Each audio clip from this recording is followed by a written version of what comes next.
बबलू हाथी सुबह सवेरे अकेले वन में टहलने के लिए निकला। वह अपने ही धुन में चला जा रहा था। लगता था उसके दिमाग में कोई उलझन है जिसे वह सुलझाने की कोशिश कर रहा था।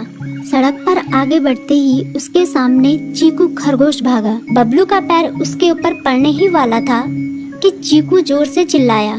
उसकी आवाज सुनकर बबलू ने अपना पैर पीछे खींच लिया। कहाँ खोए हो बबलू भाई? कहीं नहीं, बस कुछ ऐसे ही सोच रहा था।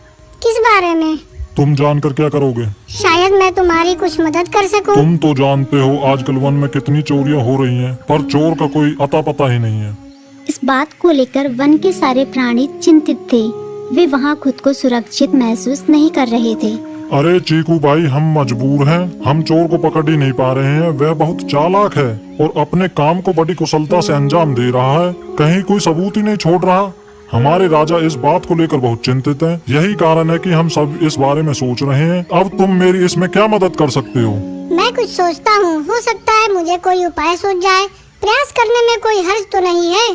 तुम ठीक कहते हो चीकू, लेकिन वन के गुप्तचर भी अभी तक इसका कोई हल नहीं निकाल सके। इतना कहकर वे चुप हो गए। बबलू की बातों ने चीकू को सोचने के लिए मजबूर कर दिया।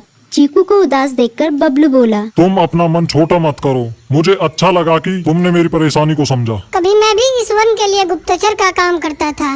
एक बार मेरी टांग टूट जाने से मेरे अंदर फुर्ती नहीं रही। तब से मैंने यह काम छोड़ दिया। चीकू, तुम चाहो तो यह काम दोबारा कर सकते हो। वन के प्राणी ज्यादातर दिन में भोजन की तलाश करते हैं, वे रात को आराम करते हैं। तुम दिन रात दोनों में ही भोजन की तलाश में निकल सकते हो सकता है रात को तुम्हें कुछ ऐसी बातों का पता चल जाए जो हमारे काम की हो। हाँ बबलू, तुम ठीक कहते हो। मैं आज रात को वन में घूमकर इस बात का पता करने की कोशिश करता हूँ। थोड़ी देर बातें करके चीकू अपने बिल की ओर बढ़ गया और बबलू अपने रास्ते चला गया।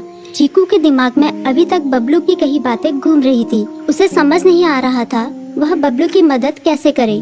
दिन भर वह उसी उधेड़-बुन में लगा रहा। शाम होते ही चीकू कुछ सोचने लगा और वह चुपचाप बिल से बाहर निकल आया। चीकू की पत्नी ने देखा तो बोली, इस समय कहाँ जा रहे हो? बाहर खतरा है। खतरा तो सुबह भी रहता है, लेकिन खतरों से डरकर हम भूखे तो नहीं मर सकते। मैं बाहर घूम कर आता हूँ। इतना कहकर चीकू रात को बिल से बाहर निकल आया। कुछ दूर जाकर उसकी नजर बंकू उल्लू पर पड़ी, जो कुछ ही दूरी पर था।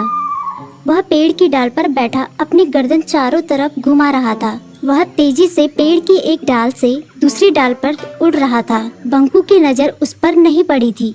कुछ सोचकर चीकू पेड़ के पीछे से बाहर निकलकर थोड़ी खुली जगह पर आ गया और वहां से बंकू